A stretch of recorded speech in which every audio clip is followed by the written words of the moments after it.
Joining me now is Senator Jack Reed, the chairman of the Armed Services Committee. Senator, thank you very much. You issued a statement in favor of the president's decision. But, of course, Turkey's foreign minister tweeted that words cannot change or rewrite history. We have nothing to learn from anybody on our own past. Political opportunism is the greatest betrayal to peace and justice. What are the ramifications of this? Worst case, I guess, although a NATO ally, would they stop us from using Incirlik, the key base there? What ramifications do you expect? Well, I firstly think this is long overdue. We're joining other nations like Canada, France, and Germany to recognize that this was the action of the Ottoman Empire, 1916, 1917. I know this is a very sensitive topic in Turkey. I've brought it up when I've traveled to Turkey with the Turkish leaders. But I think we're really on the side of history, and hopefully we can move on. There are many factors that bring us together. There are common NATO membership, our support for what was a strong democratic Turkey. Lately, Erdogan is being much more autocratic. But I think this will really set the historical record straight. I don't anticipate that this will complicate a relationship any more than several other factors, such as their acquisition of Russian missile technology. We have a bumpy road, but I think this is the right thing to do. Let's talk about Afghanistan as well. Of course, the withdrawal is now underway. We are turning over bases. Despite concerns that, of course, the Taliban can regroup. We've heard that from the CIA. We've heard that from we're talking about from the military, from the generals.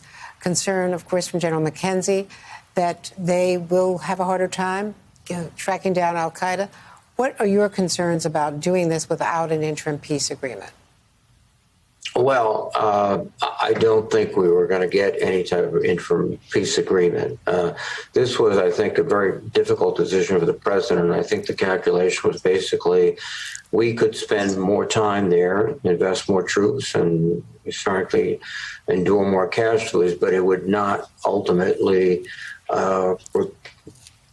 turn over or allow the Afghan military and their political leadership to defeat the Taliban. I think really where we are right now is recognizing this is not closure. We're not, leaving. We're transitioning. We still have security interests in the region. There are still terrorist groups there.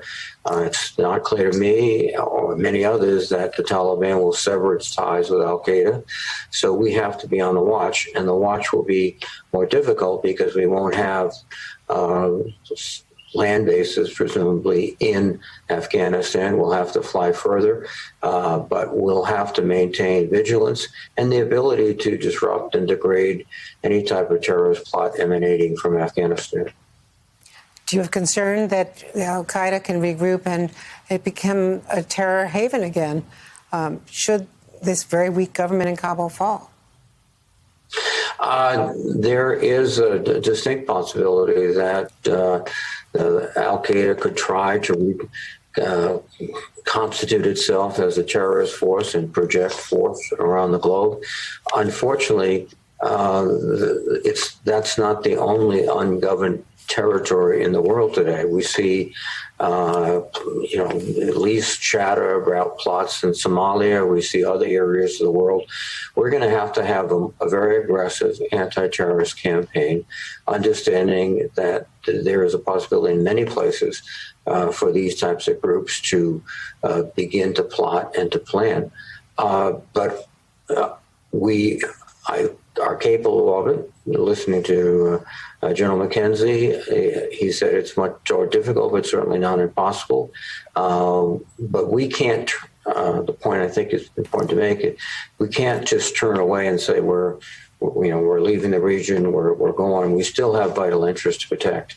The question of the government stability is one of, I think, critical questions. There are several possibilities. One, that the country breaks up into sectors as it did prior to our involvement with the Northern Alliance, with heavy Pashtun control in the southern part. And that could be the future, or there could be some type of compromise government. One of the factors that has changed is that there is a sense, I don't want to put too much premium on it, but there's a sense that the Taliban, one, needs international support and would like international recognition, and they'll only get that if they are willing to accommodate some of the demands of the international community.